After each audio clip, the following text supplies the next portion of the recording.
Hi, my name is Robin Wong and I have here with me the Olympus E-1, the first ever digital SLR for Olympus 4/3 system.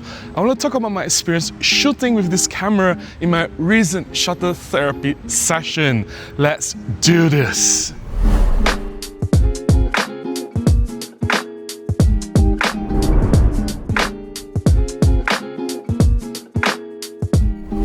The Olympus E-1 was released in 2003. That's 17 years ago.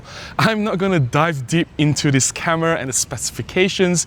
It is an old camera after all. But this camera has 5 megapixel CCD image sensor. And Kodak was the one who made this sensor. And it is known to have amazing, natural, pleasing looking colors. This camera is also built for professional use.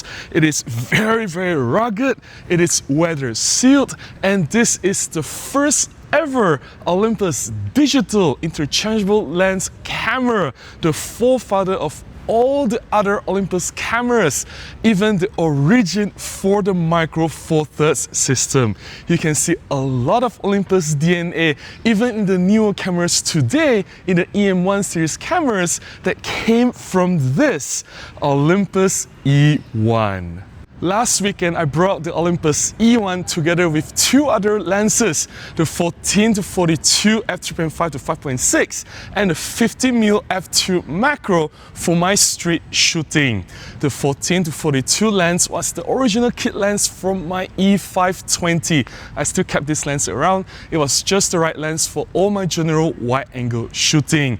The 50mm f2 macro was the perfect portrait lens that I need to get close to human subjects for my Portraits of Strangers series.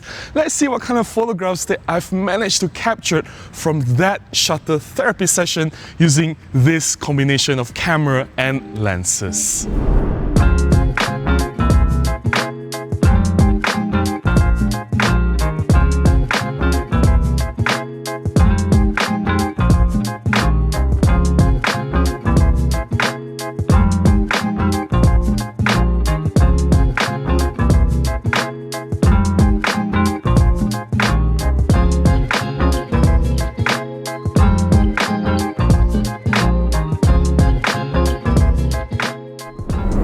Initially, I thought that I would really struggle using the Olympus E-1 considering I haven't been shooting with a DSLR for a long time. I'm so used to the convenience of Micro Four Thirds mirrorless system, having the electronic viewfinder, what you see is what you get, super reliable 5-axis image stabilization, blazing fast and accurate autofocus, and a large LCD screen for preview purposes. Taking all that away from me, I really thought that I would be having a difficult time. In fact, it was quite the opposite. I was surprised to find myself really having a great time shooting with the E-1. And I found that Olympus has done many things right with this camera, although it was their first attempt in a digital interchangeable lens camera. And I'm going to share the things that I really like about the Olympus E-1. Number 1, camera handling and ergonomics. The beefy grip on the Olympus E-1 fits my hand just perfectly.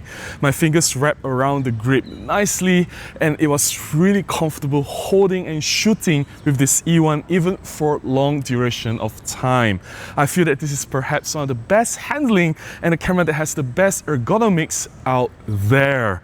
You can further see this formula being used in E3 and E5, the successors to this E-1. You can even see this DNA, very comfortable handling grip in the Olympus Micro Four Thirds, especially in the E-1 series. That's the reason why the E-1 cameras, the E-1 Mark III and E-1X, these cameras are not too small because they need to maintain a certain size of the hand holding grip to make sure that when you use the camera, it is super comfortable.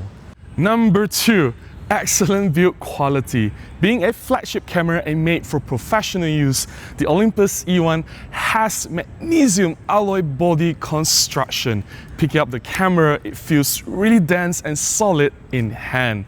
Perhaps if you use the E-1 and bash open the skulls of the YouTube troll commenters, you may not even find any dents on the camera. Jokes aside, the E-1 has top-rated weather sealing. You will find extra seals on the memory card opening as well as the door for the battery compartment. All this inspires confidence when you are shooting with the E-1.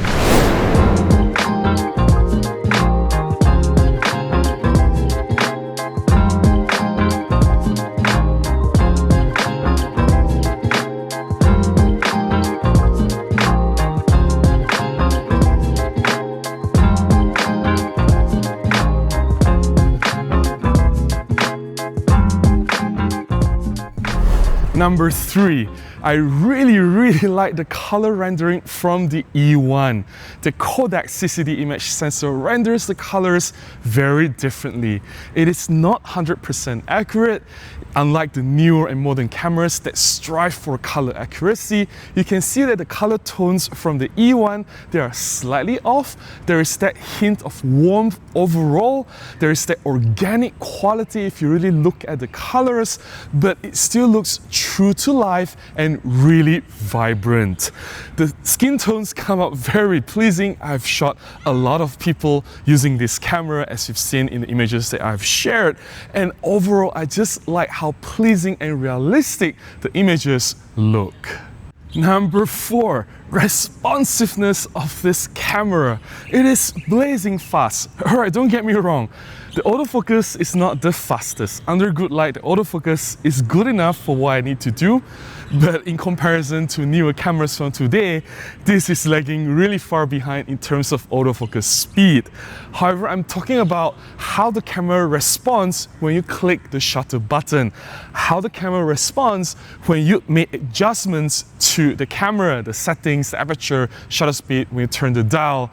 The camera is super responsive for a 17-year-old DSLR. I see something, I've already pre-focused, knowing that autofocus may not work. Everything is set, I just bam, bam, bam. I thought that there might be a little bit of delay, but I was wrong. As I pressed the shutter button, I managed to nail that critical moment right there and then, and I have a lot of keepers. That makes shooting with this camera really fun, provided of course you have a lot of light to work with. Number 5, I fell in love with the shutter sound of the Olympus E-1. It is not only quiet, but has one of the quietest shutter sounds of all DSLRs, having slapping mirrors, moving mechanical parts, quietest even in today's standard. But there is certain quality to the shutter sound that I really like. It sounds very dampened, very round. It just sounds so delicious. I'm not even sure if that's the right word to describe it, but I'm sure E-1 owners, or if you have shot with E-1 before, you will know how beautiful the shutter sound from this camera really is.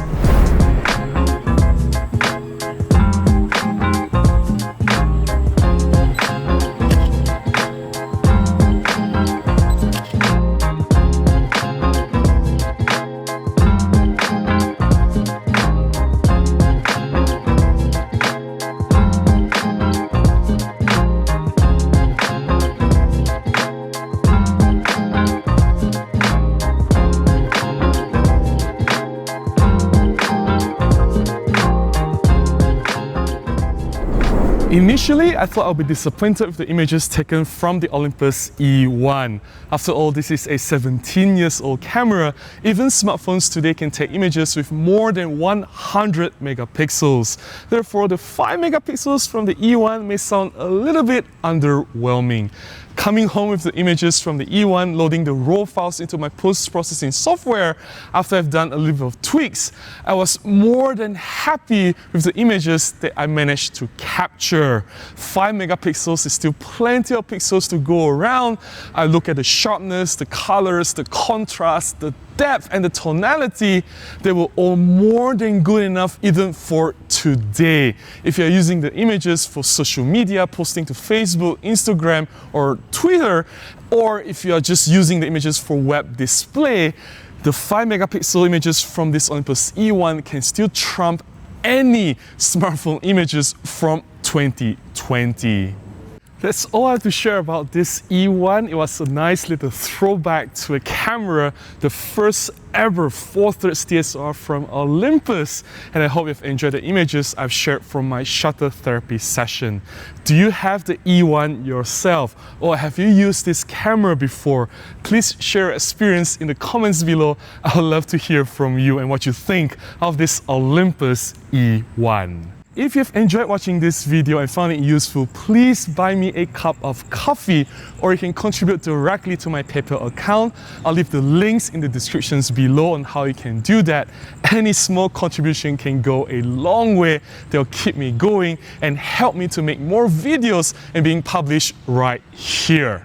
If you like this video, please give me a thumbs up. Please consider subscribing to this channel if you've not already done so. And I will definitely see you in the next one.